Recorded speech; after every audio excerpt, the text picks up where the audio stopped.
Hey everybody, it's Susie Q. Welcome to Q Aquatics and Exotics. This is a Sunday night live and I'm so excited to be here. I got a very special guest. I can't wait to introduce him. But first I want to do a little bit of video, audio, kind of like check if you guys could help me out. Let me know if this works. Hey everybody, it's Susie Q and I'm here to show you just what I do. I have a passion for fish and exotics too, so come along with me, it's Susie Q.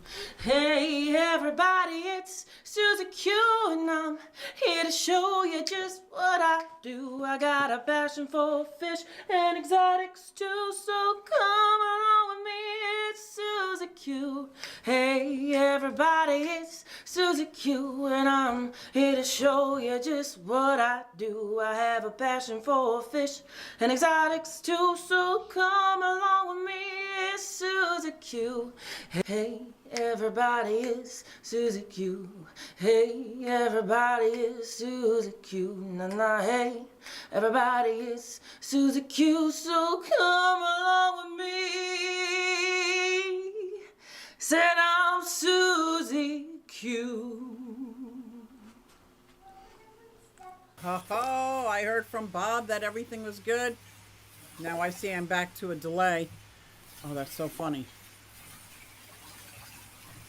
Because I'm talking and my mouth isn't moving. I'm going to introduce my guest because I want to see his face anyway. Everybody, I want you to see if I can bring up Stubbs from Stubs Aquatics.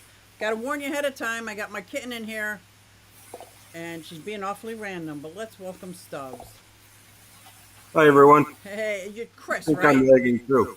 I apologize if I call you Stubbs, but That's all right. okay. I might have to disappear for a minute. Don't, because you gotta. That's not it. That was my audio disappeared. This is audio check. Yeah, I think we're lagging. Yeah, we're definitely lagging. All right. All right. You're not lagging. Don't look at Facebook. That's Don't look at the video. Yeah. I know, right? Oh, I might have to switch over to the other camera. Let's see here. I'm having so many problems for the last few weeks with my cameras. Let me bring you back up. You're doing fine.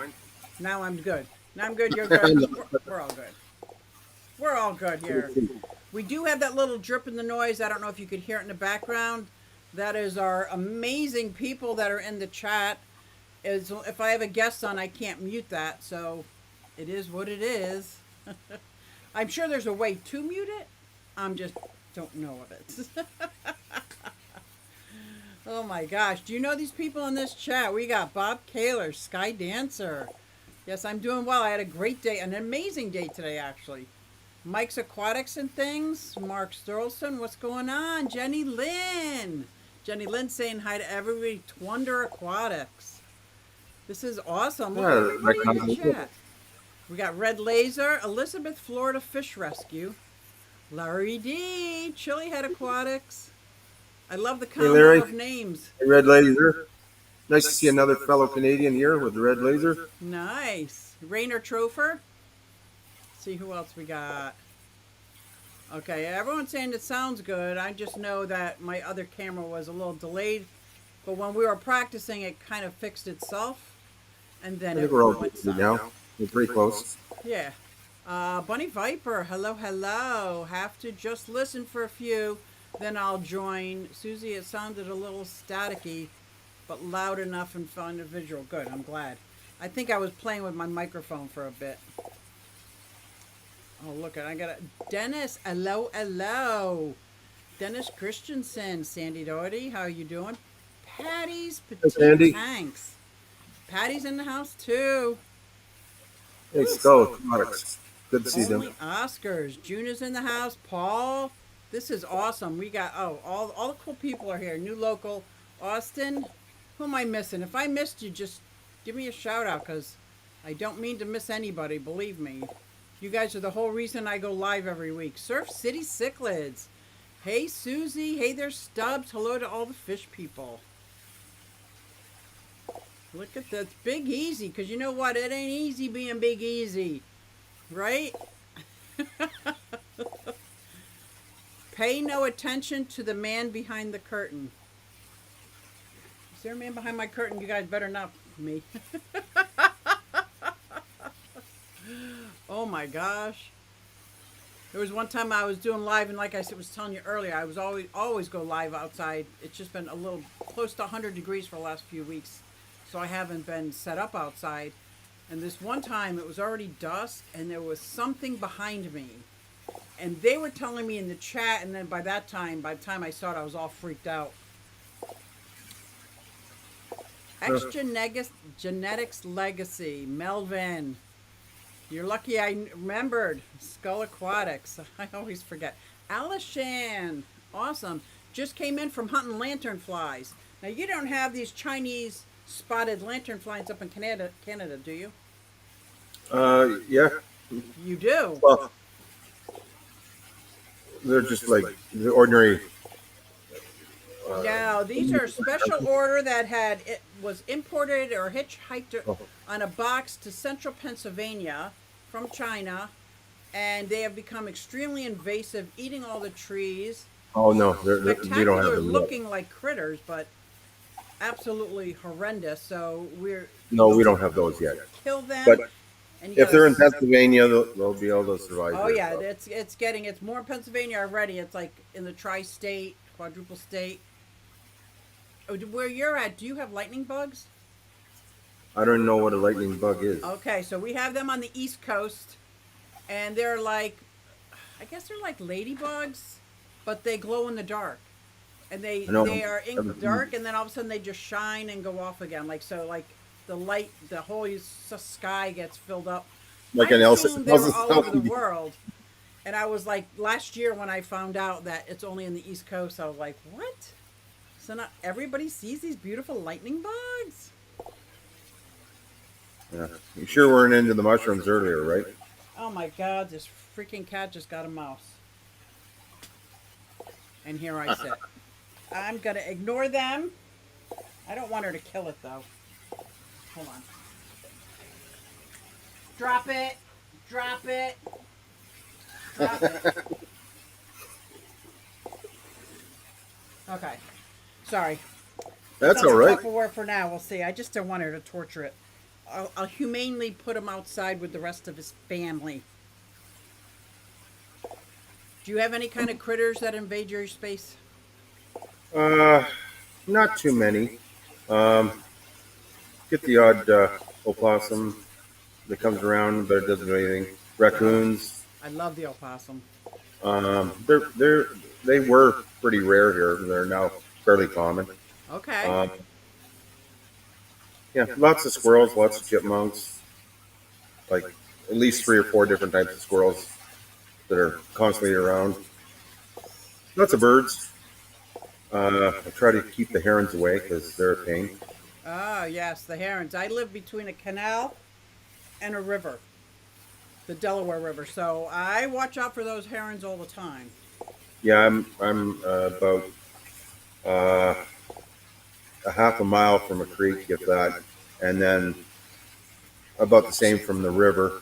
And then there's a spot where they all breed, so they're all over the place there. Okay. So you have to be really careful. And that's why I had to build what I built around here, just so they can't land and they can't get any of the fish. Wow. Because all my neighbors, I shouldn't say all, 3 or 4 of my neighbors had ponds, and they all got cleaned out. They don't have one fish left. So. Oh my gosh. I'm worried about that. Well, I had a raccoon take one of my tortoises last year, 2 years ago. And now that it's all like my tortoises, they're outside enjoying the sun, but they're imprisoned outside. I've built these structures, kind of like you've got these structures in your yard, which is one of the main reasons I wanted you to come on this show, because you have the backyard of my dreams. I have started building it. I'm only 5 years into it. And when I heard you tell your story, I just couldn't wait to get you on here to I would love for people to hear your story. So if you don't mind introducing yourself, your Sure, channel, don't be no shameless plugs. Do it proud and loud right here. not a problem. Well, if you want me to start, I'll start. Sure. Uh, my name's Chris. My last name is Stubbings. I go by Stubs Aquatics. Um, I started my building my backyard, at least 25 to 30 years ago now. Uh, I was a police officer here for over 30 years, and during that time, I suffered from PTSD and anxiety. Uh, as an outlet for depression and anxiety, I started building the ponds. Oh, And it great. started out as one small pond. It's taken over the entire backyard. There is I not can a blade relate. that I can works in the relate. backyard. So it's all ponds, decks. There's a bunkie back there, as you see. And So that bunkie, Sky Dancer's asking, what's in that? there is a kind of a bed in there. There's a little wee love seat. There's a little heater. There's a nice little Oh, chair. Yeah. so you So can it's actually take perfect a for nap out nap. there with no bugs, no mosquitoes. That's right. Uh, and during the winter, it's a nice little spot to hang out and throw the heater on. And there's a hydro in there if I want it, and electricity. So, Oh, that is awesome. Speaking of electricity, how did you handle the electricity as you started adding on more and more and more and more?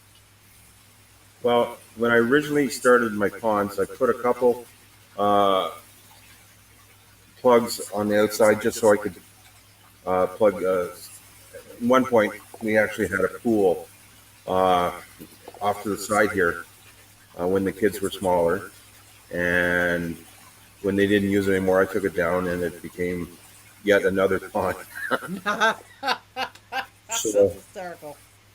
so there have been outlets, obviously, for the pumps for the pool, and we used to have a hot tub here too. So that eventually left, and there was more power outlets there. So I use what I can, and it's pretty simple. Most will run off of the single outlets, and it's pretty simple. You just have to use your imagination, and you know You see the it comment? takes time. We built this all ourselves, right, over the time.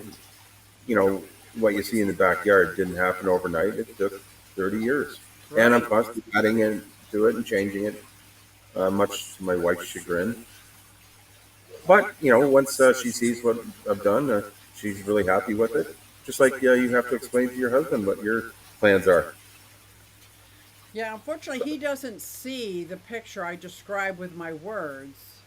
But like when I'm done doing something, like this whole reptile room, when I told him I was going to make 4x4 diamond cabinets surrounding the whole room, he's like, well, that sounds horrible. Like, blah, blah, blah. And now that it's done, he's like, oh, that looks pretty good. And I Yeah, still have an 8 foot by 8 foot space in here in the middle. He thought it was just going to be like, I don't know. So I think we're having the same thing with the ponds when I say, because I already have like 6 or 7 ponds. And I want to start connecting them. yeah, Like that's this basically one. what I did. And I know you'd have a lot done by gravity. Is that accurate? Yep, it's all by gravity. Wow. Because I shouldn't say, my hardest but thing is these pumps. The pumps and getting the right flow adapters to rate. make it. And then once you get it done, maybe a year into it, something happens with the pump. And now it's Well, on the same that's why adapters. um, once you show the clips of the ponds, if you haven't already, Oh, no. Let's do that. Do you guys want to see then I'll his show you. Yar, you now feel free to talk through it because your mic Sure. is on while we show bits and pieces of Stubbs' backyard. This is awesome.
You were actually muted during the movie. Uh-oh. But now I started it over because I want Okay. people to hear what you're saying. Well, this is my main pond itself. This is the one I basically started with. It's only about 4 feet deep at its deepest. I plan on making that one deeper next year when I replace the liner. That's about 25 years old. So it's time for it to be changed. There's lots of water lilies in there. They really help keep the water clean. Beautiful. You're seeing one of my top ponds that flows down into the main pond, and that's all gravity fed. So the water will go up to the top pond and then fall down. So I don't have to worry about the pumps shutting off. I'm not going to lose my water, and that's So what you want Bob to be. asked, I'm going to pause this. Bob asked, what was that grayish plant? Let's see if I can get it to where he was at. Oh, I didn't want it to start over again. I think it was right after you were talking about the lily pads. Right there. Is that the plant, Bob, you're talking about? Is that like a Dusty Miller kind of plant? Are you talking about the one that looks like a maple? In the back, it's grayish. I don't have gray, but it'd be greenish, Okay. and I can't. I can't recall what it's called right Okay. now. Okay. We'll figure it out for Bob and let him know. Okay, cool. There is where my filters come out, and I've divided it into two creeks, and that flows into another pond that's over 6 feet deep. 6 feet deep. Yes, maple. That's it. Okay, good. Wow. So And how yeah, deep those do you need to go in Canadian winter to not freeze the fish? well, the frost line is about 4 feet. Okay. So now, depending on the size of the pond and where you are in Canada, it's not the ice that so much. It's the displacement of the fish. As the fish gets bigger, it displaces more water, and koi go to the bottom during the winter, or they should go to the bottom during the winter, and they basically go into a hibernation state. Mm-hmm. You don't want them to move around, and they just basically sit there for about 6 months of the year. If they're forced to move around, or because they're getting big, they displace more water. So now they're getting into the colder area of your pond. So that's why I want them to go down deeper. Wow. Okay. That 6 make months sense? of the year. Well, we can get snow into early parts of or mid parts of October, and sometimes it'll stay from end of October till April. Okay. Wow. So that can be a long winter. This winter, the snow was here from about the middle of November until our last snow was in the beginning of May. Okay. Father Fish wants to know if this is creek fed, or some people say crick fed, or is this all your water recycled throughout all your ponds? This is all city water recycled. Okay, and it's self-contained. So if you have duckweed in there, it's not going anywhere. It's not going anywhere. Ah, Well, the duckweed that is in here, it'll be in my bog filters. right. It'll go into the ponds, at which point the koi will eat them. Koi love duckweed. Yeah. So do my turtles. Now you don't Yep. have any turtles, do you? No, I used to have two painted turtles that I'd rescued because they had been hit by cars. Okay. They stayed here for about 2 years, and then they got big enough where it was time to mate, and decided, hey, it's time to go off onto that area, and away we go. So, like I said, I'm not too far from creeks, so I'm hoping they made it to somewhere. So how easy is it for a turtle or an animal to get into your yard? They can get underneath the fence fairly easy. The odd time a cat will get into the backyard, at which point my dog will put a stop to that pretty quick. I don't know if you've seen Marley, but she's a pretty big dog. Yeah, what kind? She's an Italian sheepdog, Miramara. Oh, beautiful. Wow. She'd be about 110 pounds of don't come in my yard. Yeah, I do remember seeing it because I remember Monica Lynn was like, "Holy cow, let's talk about that dog." Yeah, she's a big suck actually, very loving, but she's a real camera hog. You'll see her in a lot of my videos. She'll be going through to get a drink of water out of the pond because hey, apparently that's the best water. Wow, I like that. So, you're not any kind of a rescue though for any of your, Nope, you know, people around you. Okay, this nope. is all you, all your stuff. It's just me and dealing with, like I said, I'm not shy. I don't hide it. Mental health issues, anxiety, depression, insomnia, and Right. why we built it, or I built it. And Yeah, and I know my ponds. I like to say keep me busy, keep me out of trouble. But I have a obsessive compulsive, just thing that I go in the wrong direction a lot. yeah, And I'm in recovery from drugs and alcohol, 28 years, and I don't ever want to go back. And this is one of the good on safest you. hobbies I've ever had. Oh, good. Yeah, And it keeps me busy. And if I want to spend all my money on it, I can. It's not like it doesn't like saving me money, but it keeps me out of trouble. It's like I finally found a very healthy, some might say it's a little sick because I have so many, but anyway, a healthy hobby. well, look at my backyard. I know. It's nothing but ponds, decks, and some trees.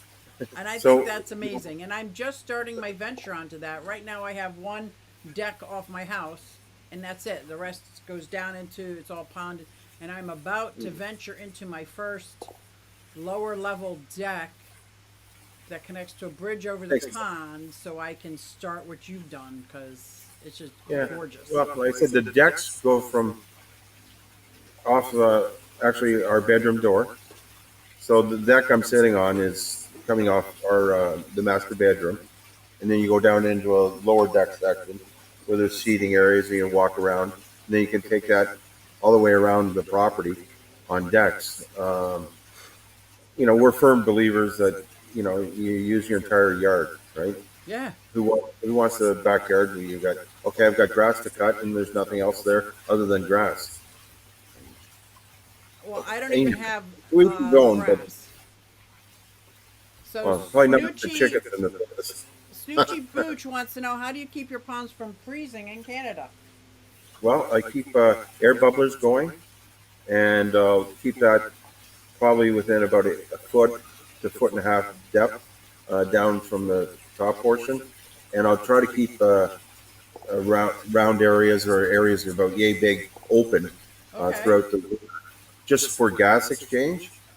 And sometimes when we get down to minus 40, it'll freeze up. So I'll take boiling water and just open it up. Okay. It's not going to harm the fish. The fish are at the bottom. You just want the gas exchange. I don't want a great big area open because you're going to lose too much heat. Right.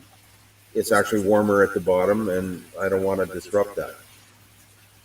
So I know for my koi, right around October, November, I switch over to a more wheat heavy food, and then I stop feeding them altogether. When do you start that process? Uh, it all depends. They let me know basically, and the temperature. As you probably know, once the temperature hits about 50 degrees Fahrenheit, their immune system shuts down. So you take them off food. Now, people will be going, well, that's not fair. They got to eat something. If they'll eat algae, whatever they want to eat, but most of the time they'll just go dormant. Right. And the fact that it's cold out and they've gone dormant and they're not searching for food tells me I've done something right. Right. It's like someone who's ice fished and we're catching bass. Well, if you're catching bass ice fishing, that means that they didn't go through a proper summer and they're still hungry. Bass go dormant in the winter too, especially up here. Okay. And so to me, if my koi are at the bottom and they're not foraging for food, I've done something right. I've fed them well. So the answer to your question, it all depends on the temperature and the fish. So I will, take them off a higher protein and get them onto more wheat germ, yes, in September, October. But by November, they're usually totally off any type of food. And they've gone down to the bottom. And that's where they'll stay for the next several months. It's a long process, but Yeah. um, you also have to remember, like bass or carp, they'll actually live longer in colder climates. And why that is basically, they're not as active all year round, so the metabolism is much slower, right? Oh, yeah. So the life cycle is actually slower. Okay. But as long as they're healthy going into winter, it should do okay. Oh, Sky says you have a beautiful place. Well, thank you, Sky. Appreciate it. And Bob is looking for you to come back on Tennessee Fish Mafia for part 2 when you I would start love moving that. things inside. That will definitely happen. I'd be more than honored to do that. Bob was a great host, and I was really happy with being honest, as you are. Now, Snoochie has 2 questions. Do you have any heaters in the ponds as well? And how deep are your ponds? I think she might have missed through the video. Okay. Some of my ponds are only 3.5 feet. Some are about 4, and one is about 6 feet deep. Do I put heaters in? No, I don't. Two main reasons. One, I'm cheap. Oh, I'm being honest. A pond heater is generally about 1,500 watts, right? So Right. what'll happen is that'll keep an area open, and it'll actually heat that area. And then what'll also happen is your koi will come up towards that heat, and they'll try to hang around that heat to stay warm. Well, now you've got a heated area.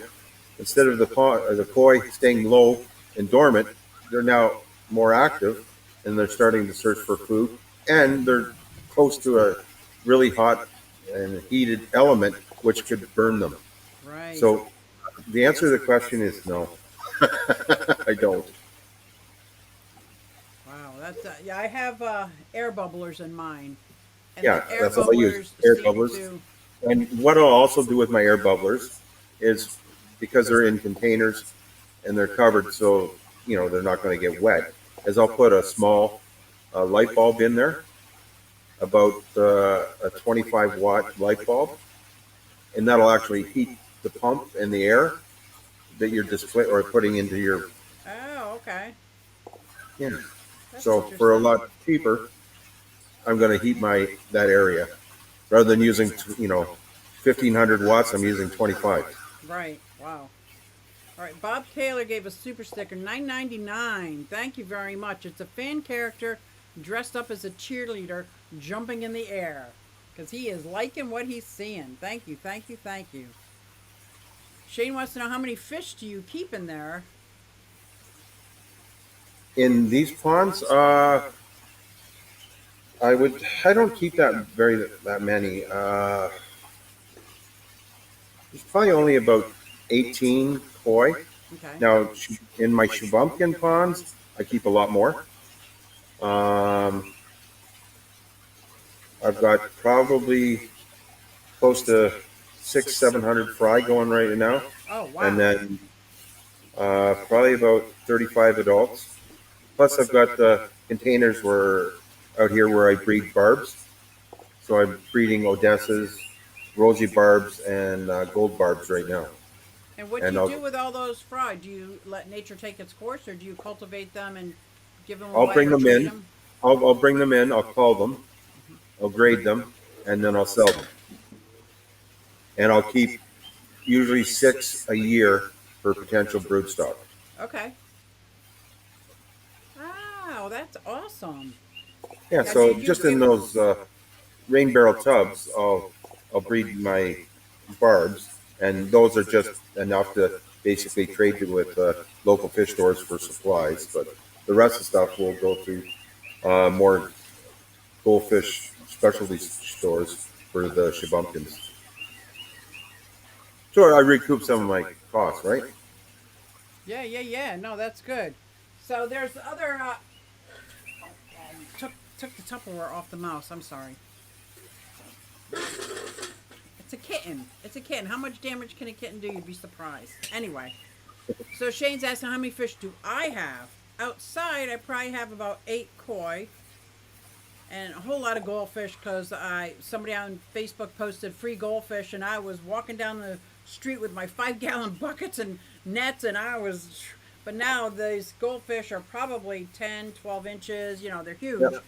and I want to move those over to my plastic tubs because my daughter and son-in-law just bought a house, and they said we have this pond we don't want. The last owners left it here, and there's koi like it's almost 2 feet big. I'm like, wow. I'm on it. So, You're on. but inside I have about 45 fish tanks with different colonies from fish all over the world. Well, you know, they're not from all over the world. They're from local breeders, but their genetics come from all over the world. See, I only keep about a dozen fish tanks. Okay. And What do you where I'll keep? keep shabumpkins downstairs. I'll have there's a 125 gallon tank that I'll have some of my adults in, and then I've got two 90 gallons that more adults will be in, plus some fry, and then a few 55s, 40s, and a 100 gallon where I keep barbs in because Okay. I'm a bit of a barb freak right now. Between Aurelius barbs, Odessas, I really want to get some more filament barbs. But I was going to actually breed my black and red panda barbs outside this year. oh, you But should have.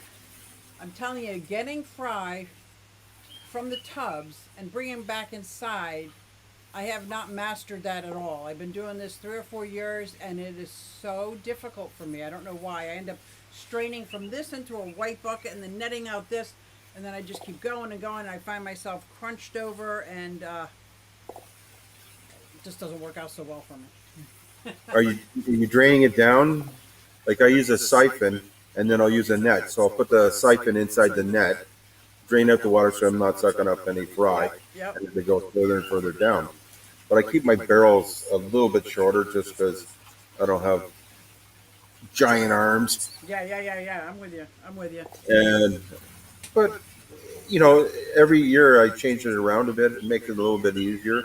The breeding becomes a little bit easier for them, or for me Nice. to deal with because I'm learning, each time. Because I never bred egg layers before until I started. You fluke into the ones with your goldfish or your koi, right? And then you start, you get a little bit of confidence, and then start. Okay, what do I really need to look for? Well, with any specially cyprid, you need a water change or temperature change. You need so much sunlight Right. and a lot of live feed. So once you can master that, and then the heat goes up, they're going to breed. And if you're on them the right time, or you got it set up where the fry can live and not all get eaten, you're ahead of the game. And as far as the barbs go, I'm just trying to breed enough that, hey, that I've got an additional so many each year. So 3, 4 years down the road, when this group that starts dying off, you've already got the replacements, and you're not buying new ones, Okay. and you're not introducing any new fish that could potentially bring a Right. disease in yours. Like I haven't bought fish in a long time, other than I looked for 2 years to find Aurelius barbs, and I finally got them, and now I'll get them to hopefully big enough state where I can breed them in a year or two. Now, do you have any spot in your where? How do I put it? Like, if you're in this pond, and let's say I'm a smaller fish, can I Yep. get to the next pond, or are some of your ponds secluded? They just look like they're all blended. They're all connected. Um, no, obviously they can't travel back and forth unless they decide they're going to go down to waterfalls, and that's happened. Uh, it doesn't happen often, but it's happened one time where they decided they're leaving a pond and going down another one. Do you ever do that thing I've seen on different Instagrams where they put like a large container filled with air from the pond and pull it up so your fish can swim up? Oh, you mean like with aquariums and stuff? Yeah. No, I haven't done that. I can't figure it out. I'm like, if I tried to step in my pond, first of all, my rocks are so slimy that I would fall and kill myself. There's no I, way. I'd be on my arse, Yeah. and everyone would be laughing. And Yep. Yep. if my wife was filming, it'd be shaking so bad from her From her doing laugh. laughing. Oh yeah, so That's funny. Now, setting my pond up in the spring, fairly easy, enjoyable. Yep. It's my time of year. But let's talk about what do you have to do to prep it for the winter besides feeding of winter the prep. fish? Winter prep is probably the hardest for me, Mm-hmm. simply because my whole entire backyard is nothing but trees that I planted. Everything here I planted. Wow. We're the original owners of the house, so if you want to blame me for the trees, and yeah, all those leaves fall in my pond. The skimmer gets so many, I try to get as much out as I can. Right. Um, Basically, with a pool net. Uh, as long as you get the vast majority out, you're going to do okay. Some's going to break down. I only drain the ponds down probably every third year, maybe. And believe it or not, you can see to the bottom of my ponds. There's no buildup. There's no sludge. I don't have a bottom drain on my ponds. Okay. A lot of people do with the koi. They terrify me simply because of the northern climate, Yeah. and they'll freeze. And then you're going to have burst pipes, and then Yeah. you're going to run into a problem. But just cutting everything back and trying to get some of the plants cut back, making sure all the filters are all cleaned up before winter, And do you taking keep everything everything down. set up? The filters, even though they're off, they keep them underwater, or do you pull them Uh, all? I'll actually put my pumps in the water over winter. Okay. The last thing you want your pump to do is to dry out. Okay. Lots of rings and manifolds. You don't want them drying out and cracking. So you got to keep them either in a bucket or in a sump pump or something to keep them moist. I just leave them in the pond down deep. Nothing's going to happen to Okay. them. So you pull them up from where they're at and put them in a deep end of the pond. Yeah.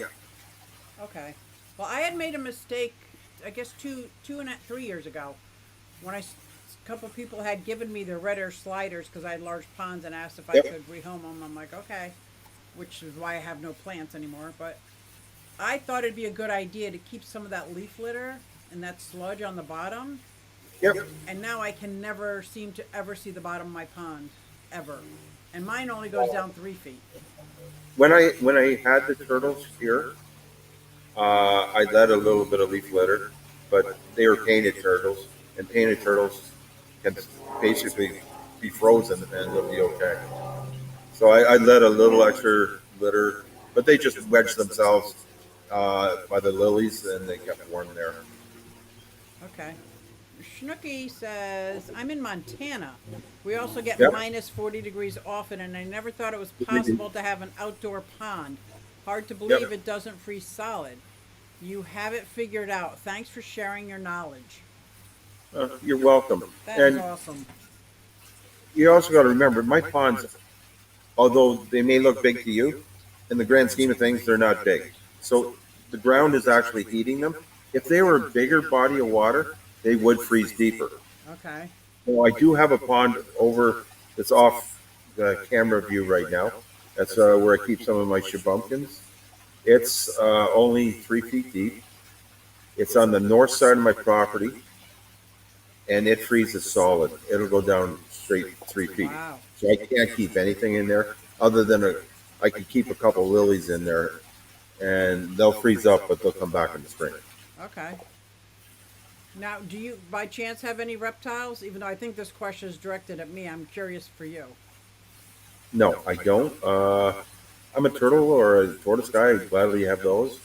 I don't know if you saw my reptile video where I was at a location where they're a rescue spot, and I was holding a bunch of boa and all the cool reptiles. But my wife is not a fan, and she's been really good about me letting me do whatever I want to do in the backyard.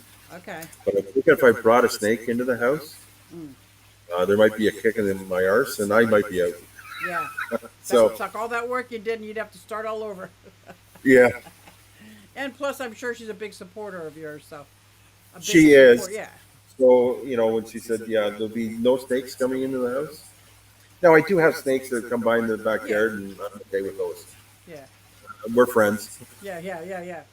and there's So, lots of frogs, and there's lots of stuff to look at. So I don't need to keep any.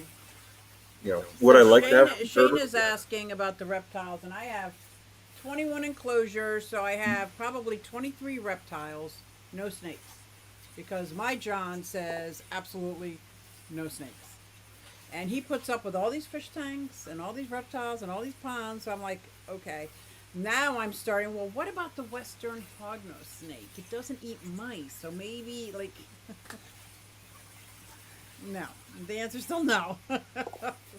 So I guess saw that Larry asked me what I do with all the plants in the winter. yeah. They stay all in the pond. I don't do a thing with them. And the ones that come back, and the ones that don't, you don't buy them again, right?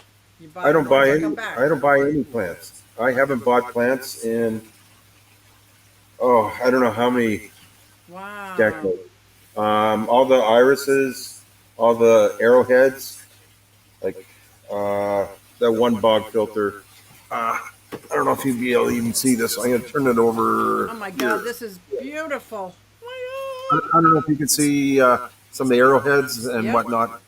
Okay, so so that's your bog filter, and that's what, about 6 inches above the level of your pond? that's a few inches above Okay. the level of the top pond. And that one is only about a foot deep. I don't do anything with those plants over the winter. They stay there. That freezes solid. I don't worry about them. They all come back. I even have oxygenators in the main pond. They're fine. They're all hardy, obviously. So Right. they're all zone 4, zone 5 hardy. Oh So wow, I'm zone 7. Whew. yeah, You're I'm up there, zone. man. You're up there. I'm zone 5. I'm not zone 4, but I like to, you know, for winter purposes, I want to make sure that nothing, because I don't want to buy anything again, and I haven't bought Right. water plants in I don't know how long. So because they're very expensive. Yeah. It's ridiculous. I mean, they're stupid price, right? Yeah, So I like to share with. That's why I belong to my Bucks County Aquarium Society. I can bring in pond plants. I can share with other people that you get too much of one stuff and you split it, and then you can Yep. But once I got the turtles, I only have 2 above ground ponds that can have plants in them now, because the turtles, if they don't eat them, they use them as a basking area, so they don't thrive yeah, anymore. well, So I've actually been able to get water lilies to grow in aquariums. So wow, really? and I know you did a review on a light that's a full spectrum back a few months ago. Okay, Maybe probably about the Higer light is full spectrum. yeah, and I don't know if it was the 24/7 planted or if it was the programmable, but it's growing. There's 2 water lilies growing now that are Wow. each have about 4 or 5 petals. Now they're just young lilies that I broke off Sure. from the pond. And what's the Um, temperature of the water? Gotta be cool. What's that? What's the temperature of the water? In the fish tank or Yeah, in out the here? fish tank. In the fish tank. 72. Okay, so it's only being heated up by that light, whatever that. No, I've got a heater in there just to keep it around 72. Okay. Otherwise, it would be Canada. about 66, 67, especially Okay. in the winter. Well, you got perfect weather up there for axolotls. Do you have any axolotls? I don't. I've never kept them. They look very close to what I've caught a few times fishing, which are mud puppies. Close, very close. Yes. Yeah, so, well, they're the same family and they're prehistoric looking. Yeah.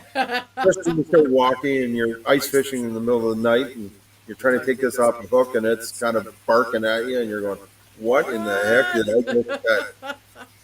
If I was drinking a beer, I'm going to stop right now. Mike wants to know if you have to move your koi to the deepest pond for for the middle of winter? Or does your 3 feet, 4 feet deep enough? 4 feet is deep enough. Okay. 6 feet is more than deep enough, but because my koi here are getting bigger, I wanted deeper. Now, these koi that are out here are only 3 or 4 years old. Before that, I had nothing but shabumpkins in there. And prior to that, I did have koi, and they were giant koi that were Japanese, and I had them for about 10 years. Oh, they sound And nice. I made a mistake during winter. Uh, I decided that I was going to keep a pump going and move some water, just, you know, Mm-hmm. to add with filtration. And I thought I was doing the right thing. And what happened over the winter was it got a really, really cold snap. And there was a lot of snow and a lot of ice. So the water was being pumped and it got diverted and it went under the snow and ice outside the pond. All right. So I dropped the level about 2 feet. Mm, Now I couldn't tell that because the the snow. snow was covered and the ice stayed up on the pond. So until the spring when everything crashed down and I saw that they were in about a foot and a half of water, and 90% of them were dead Oh, and had been dead for a while, and a couple were still alive, but they were yeah. dying rapidly, and none of them made it. And So there were your Japanese koi, because Father Fish was asking the quality of your koi. the ones I have here are all domestic. Okay. They're all bred here. I had actually helped out a company, which is called Vandermeer's, a giant nursery where they produce their own koi. I actually helped them cull. So as a reward, I'm allowed to pick out so many of the small fry I wanted. So those fish obviously came from that spot. They're all born here. And other ones I bought were from there as well. And I was paying about $10 to $12. So I wasn't spending a lot of money on it. Right. Now I've spent like $20 on a koi and found out later now that it's 8 inches, still still grown, but oh, that's a very expensive. You can get $1,000 for that. I'm like, no, it's my. They're in my family. Once they're mine, they're mine. They don't. I'm not selling them. I'm not breeding them, I should say. But yeah, I don't understand the expensive except for the bred into them, the coloration maybe. Well, I mean, if you're a koi fanatic, now I don't get into the snobbery of some, and I hope I'm not offending any koi people. Mm-hmm. Do I know the certain breeds? Like whether it's a Showa or a Sankey or a Kawaku or a Hiutsuri, a Shiro Utsuri? Yeah, I do. It's like dog breeders, right? Right. They come from the same genetics, and so do the koi. Okay. But people will breed them for certain colorations and patterns, and they'll try to keep them within that. Now, I like certain colorations, whether it's a black and white or if it's a three pattern or a three color, being a red, a black, and a white. And that can come in the form of a Sankey or a Showa. Oh. Showa, just basically, there's black, red, and white generally on the head and throughout the body, where Sankey will be more of a red fish with black patterns with some white in it. Very interesting. I didn't know that.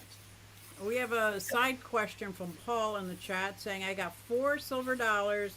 I know you keep $silver. Mine are really shy at the moment.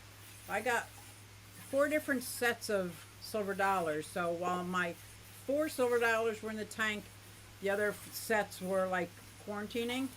When they were only 4 or 5 of them, they were very shy. But once there was 12, 13, 15 of them, they were all over that tank. It was like they were the boss. So in my experience, the more $silver, the better. But of course, they get pretty big size, so you need a pretty big aquarium. But that's just my experience, right? The same thing with your barbs. If Yeah. people are going on about tiger barbs, generally if you keep at least 8 to 9, you're safe. And I think your $silver are basically the same. They need that schooling pattern. to make Yes. them feel comfortable, Yep, yep. and then they're at ease. Otherwise, they act up and do some, either their health problems or they get nippy. I was gonna say mine start turning into like little piranha. Like when if there's a whole group of them, they act so nice. When there's only four of them in there, the one was like attacking other fish, and I was like, wait, whoa, whoa, whoa, you're not supposed to be doing that. So Twunder Aquatics says, I'm a Shabunkin fanatic. I've had koi, but prefer Shabunk. Am I saying that right? Shabunkin? Shabumpkin. Yeah, Shabunkin. Terry has some great shabumpkins. He's Yeah. got a beautiful pond. Have you seen his ponds? I have. I love his He's ponds. got some amazing ones. Yep. He lives in a zone similar to yours where he can keep some pretty cool plants. He's got some really nice tropical water lilies. Okay. Yeah. And he's a great guy, great knowledgeable guy, and he's friendly. And he's got some really cool tanks as well. Yeah. Got a lot of cool things. I follow so many people. Like the Instagram fascinates me because I could be on there for hours looking at people's setups, their ponds, and then once I search a hashtag, like if you hashtag pond life, I could be on that hashtag for hours just looking at all these ideas and oh my gosh, like so make sure if you're posting pictures anywhere, put the hashtag about the pond life, koi, shabumpkin, because I know I'm not the only one that I search because I know I'm not subscribed to everybody. But if I search that hashtag, then I get I want to follow this one, I want to follow that one. Because I get some good ideas. Like I can watch your videos over and over and over again. I pause, I replay because I want to see, and not necessarily what's in the water. I want to see the ponds. I want to see how they're made, how they're attached. Is that rock really underneath that floating deck, or did you build a pond and then a floating deck, or is a floating deck like? As you were scanning, I was like, so stop, like, but I obviously when you're on the other end, you can't say stop. Well, I said I'm on Instagram. Yep. If anyone has any questions that they want to ask, I'll be more than happy to answer any of them, and I will answer them all. So, and I don't profess to be, Mr. Knowledgeable here. I've just been in the hobby since I was Yep. 6 or 7. I'm almost 60, so I've had a bit of years behind me. I'm still learning, Yep. and I learn a lot from other people such as yourself, Yep. Father Fish. Father He's the one that Fish is got a me in. wealth of knowledge. I know some people have a Got hard me time. into He even the says, tank. "Put me on 2 times the speed and listen anyway." No, He makes me you know, laugh. he really knows his stuff, and he got me on planted tanks because I never had any success with planted tanks. I'm just buying these plants, and they're flipping expensive. So rather than throwing them out, I decided, you know what? I'm going to listen to this guy. He knows what the hell he's talking about with the dirty tank, and he goes, okay, proper nutrition for the plants, and you don't have to, do constant water change. You don't need this. You've set up a good ecosystem. Start using your brain. Okay, think about it. What has it done? Has it gone through the whole nitrogen cycle? So he knows his stuff. I learned a lot from him, and Yeah, 7 of my tanks back there are following the recipe that he talks about with the deep and all the different stuff. And I'm like, as I'm looking through Epsom salts, what? Okay, I'm just trusting blindly, and they're doing great. They're thriving, and it's not necessarily so I don't have to do water changes or filtration, but it's helping tremendously with the workload, like tremendously now that they're pretty balanced. well, a lot of the stuff that you think of, like whether it's growing vegetables, Epsom salts again. You're going to do that for your tomatoes. So why wouldn't you do it for your fish plants, right? Yep. Oh, absolutely, absolutely. And then the more plants I have, I figure the better the filtration. And that's how I acted towards my pond as well. In the first 2 years, my pond was all plants until I got the turtles. Another thing I wanted to bring up, and I'm probably not real popular with a lot of the koi people because, especially in the UK where it's huge, right? They all have these huge, expensive filtration systems, and then they all have, a couple sets of UV bulbs. I refuse to buy UV lights. I don't overstock my ponds or my Yeah, that's the tanks. key. That's the key. They're they're expensive. They break down all the time, and if I can get Mother Nature to clean my Yes. ponds, like you don't, my water is not green. You can see to the bottom. Yeah. There's no fancy filtration. A lot of it's homemade, and but the key is plants. You know, nature's I agree. water filtration system is a swamp and a bog. Well, I've tried to put as much plants and you know have one pond that is nothing but bog plants, Yes. Which is which what people I'm going to want to do because of the turtles. If I can build that pond that's going to be feeding that pond and there's going to yep be no turtles in it, yeah, you could have some fish if there's room. I don't know, but it looks like a lot of roots in yours. Like, I'm assuming it's just yeah all roots. yeah. I mean, the Probably get more some the mosquito merrier. fish. And then plus you could with your system in a raised bed you could do an aquaponics or hydroponics so easily I and do. get all your like I was doing that last year with cucumbers and zucchini. Yeah. I didn't do it this year. I've got them all in pots, and they just didn't do as well. Same with the strawberries. The strawberries that were in my aquaponics were Right. so big, tasty, and this year they're okay, but they're only half the size, and Yeah. Well, since I have 9 tortoises, I try to grow as much lettuce, squash, cucumbers, anything yep, and everything that I can possibly that I get hibiscus, Rosa Sharon. Now the yep, tomatoes I can't put in there because the root system seems to overtake my aquaponic system, so I grow that separately in its own 100-gallon tub. Only because it just overtakes everything. yeah, they will.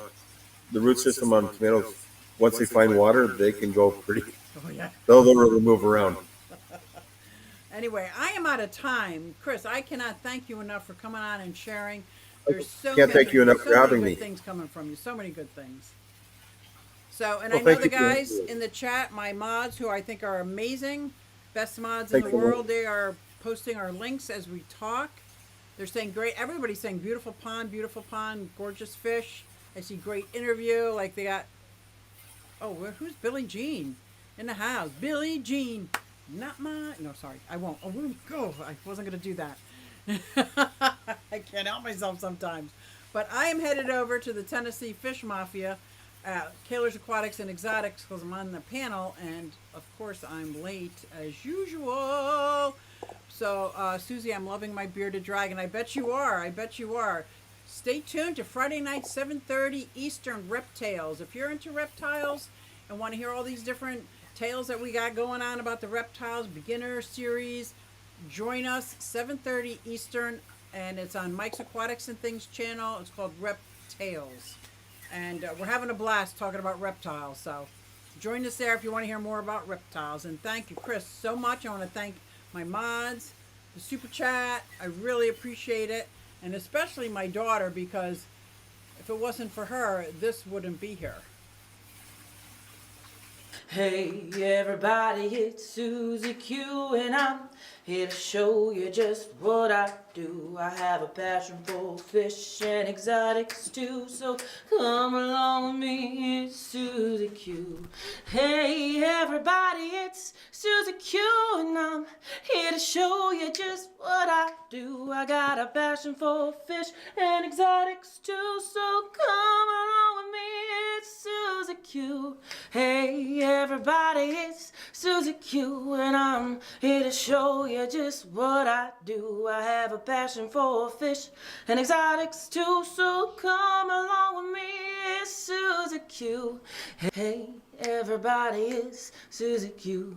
Hey everybody, it's Susie Q. Nah, hey everybody, it's Susie Q, so come along with me.